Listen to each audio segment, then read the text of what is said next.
Good afternoon. I'm just going to make kind of a plea to logic, a plea to common sense here. When you look at the dynamics of a society, I'm going to obviously frame Duluth, Minnesota as a society here. Obviously you look at Duluth, Minnesota, it's a port city. You've got East Duluth, which is, more the college, the more old money homes going up, or Glen Sheena's heading up the North Shore in a town. The old dilapidated mansions, from back in the day when shipping and mining, brought a lot of wealth and affluence to the area. People made money all sorts of ways, all the way from mining to, providing goods and services to the miners and their families. But more importantly and pivotally, in a situation like this, when you look at a jury for a place like Duluth, primarily it's going to be people, just statistically speaking, and you can't beat statistics because that is how a jury is pooled. The jury is pooled from the populace, the community, denizens of Duluth, Minnesota. It's pooled. So you're going to have, at most, perhaps one person who might be LGBT, right? One.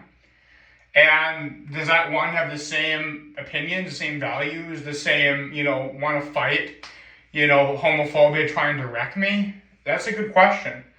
But more concerning is the fact that the opposing argument of, Payton Morgens, this is straight family values dude, trying to live his life, trying to have a family, live the American dream, and this, sick homosexual is somebody trying to whatever. And to some people that, is just like, whatever, I'm just going to do whatever I want, maybe peer pressure. Not quite like 12 Angry Men. I don't think they're going to, go all Bullwinkle to help a gay guy out.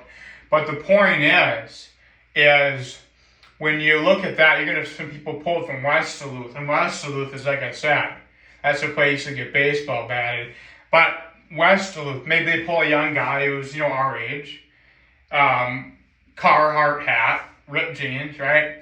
The appeal that they make, the family values, this gay guy won't leave this guy alone, that will resonate extremely well with him.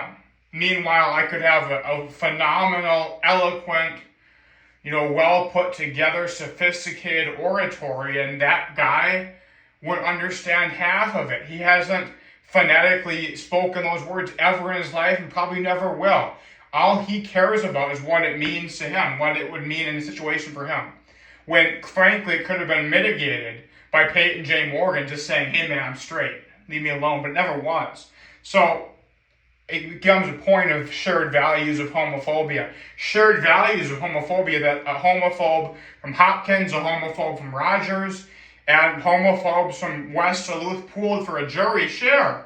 And that will be the only thing that pulls them, only thing that motivates them, is relationship, being able to see themselves in Payton J. Morgan, not see themselves in me, right?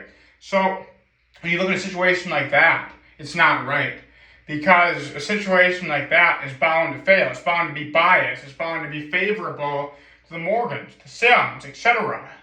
That's a problem. And I can't abide that. I can't stand idly by as it's going to be a for sure railroading. Because when you look at that, right, they're going to see, themselves in a Payton Morgan. They're going to say, okay, I won't want some gay guy, but I bet you $1 million that someone in West Duluth, if they had a gay guy hitting on them, they'd clear that up right away, unlike Payton J. Morgan.